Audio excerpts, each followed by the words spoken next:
The motivation speaker and life coach. यदि आपको पढ़ने की आदत नहीं है तो आप उस सड़े हुए पानी की तरह हैं जो कुछ समय बाद दुर्गंध मारने लगता है। क्योंकि आप अपने जीवन में यदि आगे बढ़ना चाहते हैं तो आपको अच्छे मित्रों के साथ रहना पड़ेगा, अच्छी संगत में रहना पड़ेगा और अच्छे आचार विचार अपनाने पड़ेंगे। आपकी छोटी छोटी हैबिटें ही आपकी ज़िंदगी को बदलेंगी, क्योंकि आपका जीवन असाधारण है लेकिन आपने उसे औसत बना रखा है, क्योंकि आपके विचार उस तरह से परफेक्ट नहीं हैं। आपने अपने विचारों की मास्टरी करना उचित नहीं समझा, इसलिए आप ही अपने जीवन के रचनाकार हैं। अब आप सोचिए कि किस तरह के विचार आप अपने जीवन में लाकर अपने जीवन को उन्नत बना सकते हैं। उस विषय पे आप अपने कई सारी चीज़ों को देखिए और समझिए कि जीवन में कितने निचले स्तर से भी लोग अपने जीवन में तरक्की हासिल कर रहे हैं, लेकिन कहीं ना कहीं हमने अपने जीवन को औसत मान लिया। आसपास की सोसाइटी की बातों पर भरोसा करके हम अपने कहीं न कहीं सफलता की सीढ़ियों पे चढ़ना तो चाहते थे, लेकिन हमने औसत लोगों की संगत में रहना उचित समझा और हम औसत लोग ही बन गए। क्योंकि विचारों और जीवन के आचार विचारों का जीवन में बहुत ज़्यादा महत्व होता है। बड़े बड़े लेखकों की पुस्तकें मैंने पढ़ी, अब तक 50+ बुक्स मैंने पढ़ी। उनमें देखा कि विचार ही जीवन का सबसे सर्वश्रेष्ठ हमारा नक्शा होते हैं। जिस तरह हम कोई बिल्डिंग बनाते हैं, उसका फाउंडेशन तैयार करते हैं, उसमें अच्छी ईंट अच्छा सीमेंट लगाते हैं, ठीक उसी तरह हम अपने मस्तिष्क को किस तरह के विचार दे रहे हैं, वो विचार ही हमारे मस्तिष्क के विचार ही हमारे जीवन का निर्धारण करेंगे और वो ही हमें बताएंगे, वो ही हमारे सामने परिणाम लेके आएंगे।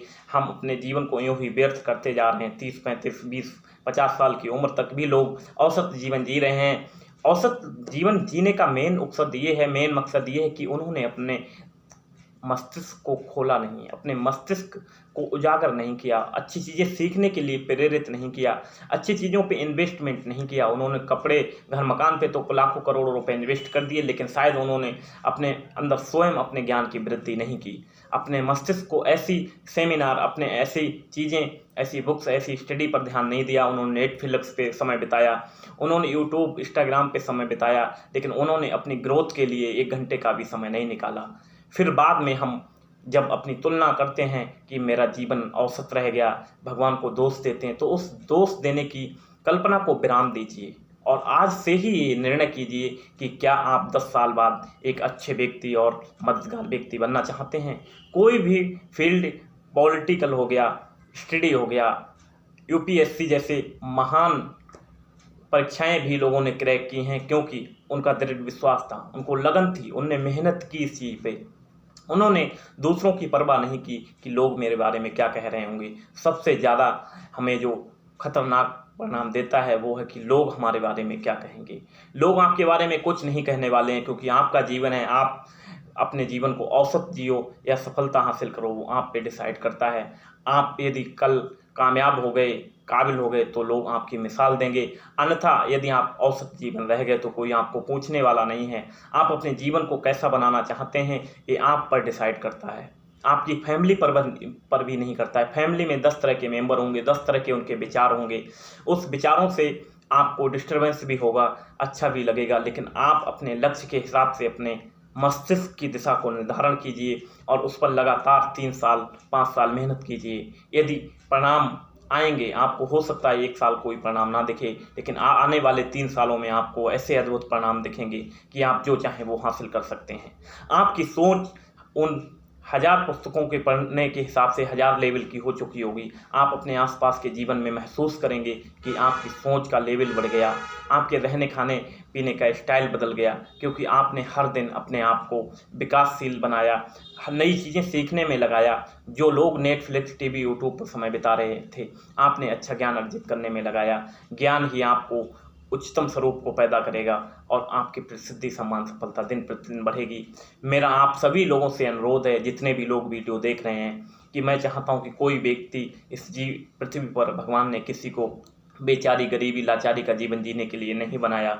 उसने हर व्यक्ति के अंदर एक मस्तिष्क दिया, एक स्वस्थ शरीर दिया। उस स्वस्थ शरीर को भी हमने बिगाड़ दिया अपनी गलत आदतों के कारण। और उस मस्तिष्क जो पावर हाउस था, जिसमें जो चाहे हम कर सकते थे, बड़े बड़े साइंटिस्ट ने उसको करके दिखाया। हम वो सब चीज़ें कर सकते थे, लेकिन हमने औसत चीज़ों में उस मस्तिष्क को लगा दिया, उसको उस लायक बना दिया, उसको उस कंफर्ट जोन में डाल दिया, उसको रिस्क कैपेसिटी नहीं सिखाई, उसको नए ज्ञान अर्जित करने की आदत नहीं डाली। ये सब चीज़ें कहीं ना कहीं हमें बहुत ज़्यादा हमारी जीवन में हमें पीछे ढकेल रही हैं। पीछे ढकेलने से हम निरंतर गड्ढे की तरफ जा रहे हैं।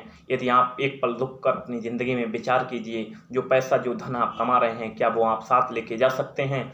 एक क्षण विचार कीजिए कि आपने जो ज्ञान अर्जित किया, आपके ज्ञान अर्जित करने से जो आप लाखों करोड़ों लोगों की ज़िंदगी बदलेंगे, वो शायद युग युगांतर तक आप जीवित रहेंगे, लाखों लोगों के दिलों में आप जिंदा रहेंगे। आपकी जब अंतिम यात्रा कभी निकलेगी तो आपके नाम से शहर बन रहे होंगे, आपके नाम से सड़कें बन रही होंगी, आपकी news headline TV, India TV पर, नेशनल टीवी पर आ रही हो, आपको प्रधानमंत्री, मुख्यमंत्री जैसे लोग आपको सलामी देने के लिए आपके अंतिम संस्कार पर आपके यहाँ मेला लगा होगा। आप कैसा, आप अपने डेथ विजुलाइजेशन कीजिए, अंतिम समय में को विजुलाइजेशन कीजिए कि आप एक औसत जीवन जीना चाहते हैं या आप एक प्रतिभावान और स्मृति वाले युग युगांतर तक रहने वाले महापुरुष बनना चाहते हैं। आज मैंने ये डिसीजन लिया, उन महापुरुषों की तरह बनना है जो लाखों करोड़ों लोगों के दिलों में जिंदा रह सकते हैं मरने के उपरांत भी। उनकी जीवनी जब उठा के दिया जाए तो उनका इतिहास में नाम आना चाहिए।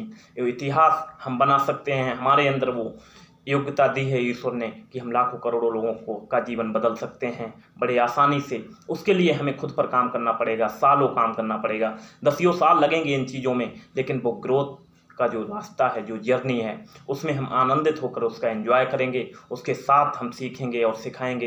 ये प्रोफेशन मेरे लिए ईश्वर ने एक अद्भुत प्रोफेशन बनाया है।